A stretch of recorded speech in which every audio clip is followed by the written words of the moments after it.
So I'm Ashley. I'm from Utah, so we can just start this off by answering the question everyone asks me. Yes, I was raised Mormon.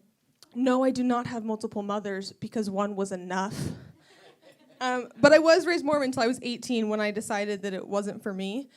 And the easiest way to leave the Mormon church is to tell your bishop you drink coffee, because Mormons can't drink hot caffeinated beverages, but they can drink cold caffeinated beverages. So like coffee's the devil's nectar because they only serve hot drinks in hell. But Diet Coke, which like can cause cancer, is okay. A few other things Mormons can't do: no drinking alcohol or doing drugs, even though they have one of the highest opiate addiction rates, and no premarital sex. But by that, they just mean sex. So you can, they do. You can leave I love, which is just sex with jeans on, until your dick has jean rivets in it.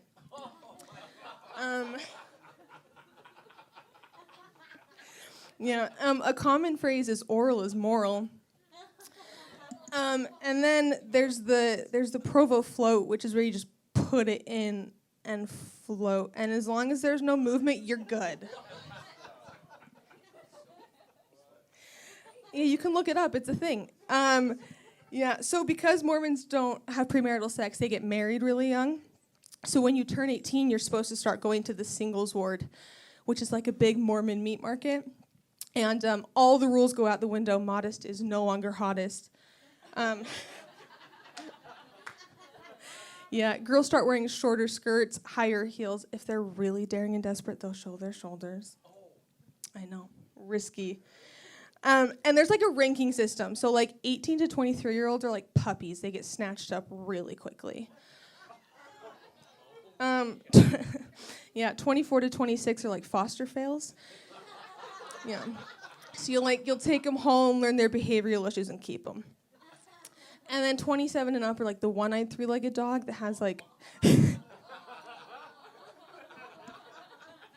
no one takes it home. But also, like, when you become like a young Mormon wife, there's like 3 jobs you can pick from. So you can like do hair, you can buy a camera and take photos of your friends in the woods and be a photographer.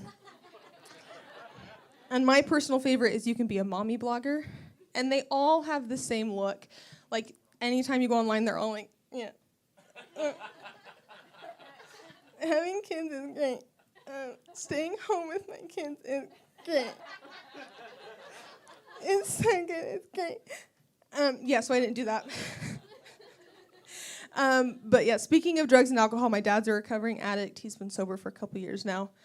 But when he first went to rehab, we got to visit him on the weekends. And the first weekend we went, we're in the waiting room, and this guy walks in with a completely shaved head and a massive goatee.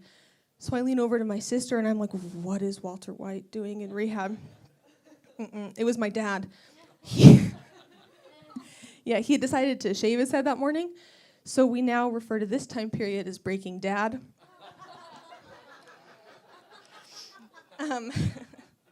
When my dad came home from rehab, he thought it would be a brilliant idea to bring people he'd met in rehab home to live with us.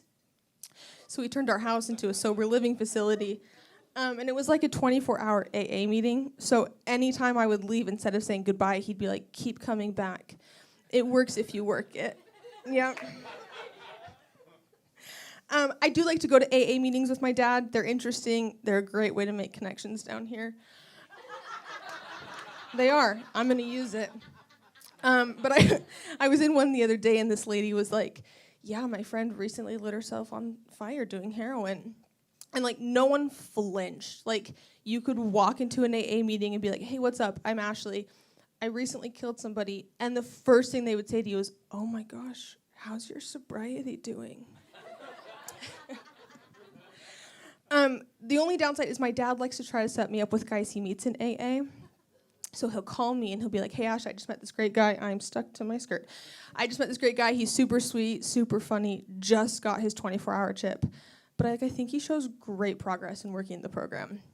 And it's fun every time.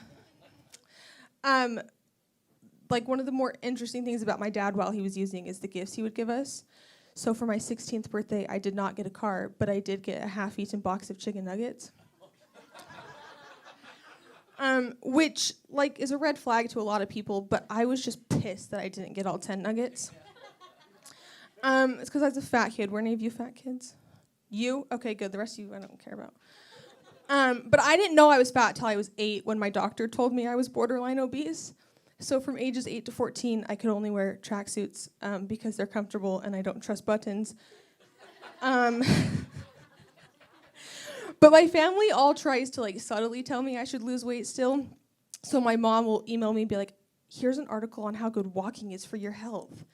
And my dad will be like, Ashley, bread is a carb. And then my sister will call me and she'll be like, what's up, you still fat? And just hang out. She's a lovely person. Yeah.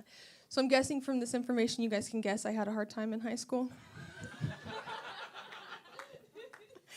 I went to a really small college prep school, and I was really shy. Like, I was so shy to the point where I let a guy call me Allison for a year. Which is not my name.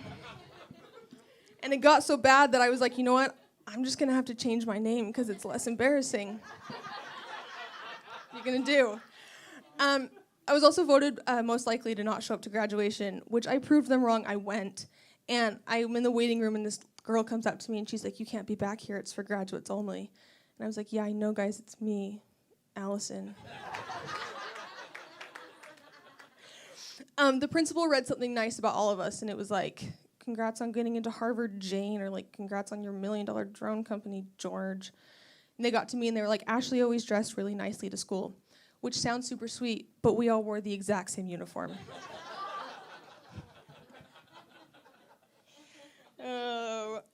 Yeah. Okay, so I do not trust adults who have annual passes to Disneyland but don't have children. I think it's creepy. I don't get it. It's freaking weird. I'm the youngest, so by the time I came around, like, my parents didn't want to watch Disney movies, so we didn't. So like, I would be like, I want to watch Snow White, and they'd be like, too bad, we're watching House. Which is like a perfect show for a 7-year-old. But I was the only kid at Halloween who wanted a fake bottle of Vicodin and a cane for my costume, which was easy to get because of my dad.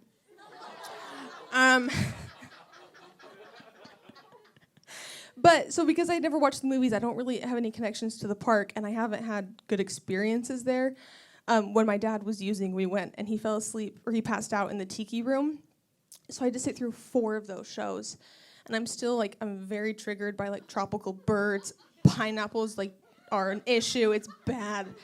But I went last year with a friend who had never been, and I took her on Small World. And it's a sweet ride until it breaks down, and you have to walk through rows of nicely dressed Chucky dolls. And, like, you can't blame them for looking like they're going to murder you because they've been singing the same freaking song for 65 years. But okay, here's the part that I really don't get is the characters. Like, if someone dressed as Peter Pan came up to your kid on the street, you would run. But now you're paying, like, hundreds of dollars to take a picture with someone for who all you know is Peter the pedophile. Okay? Like, if the genie asks you to rub his lamp, don't. So I mentioned I have a couple siblings. My oldest sibling's, like, super successful. She's a journalist. My other sibling is, she's pretty.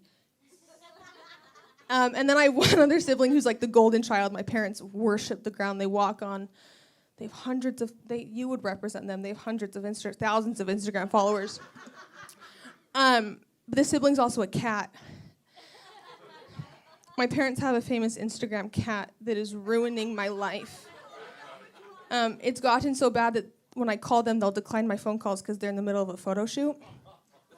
So I was like, whatever, I'll get on board with it. I took a photo, and they told me to take it down because I was ruining the cat's brand. So I will tell you who the cat is, only if you promise to follow me first, please. Okay? I'm Ashley Singleton. The cat's Pompous Albert. Thank you, guys.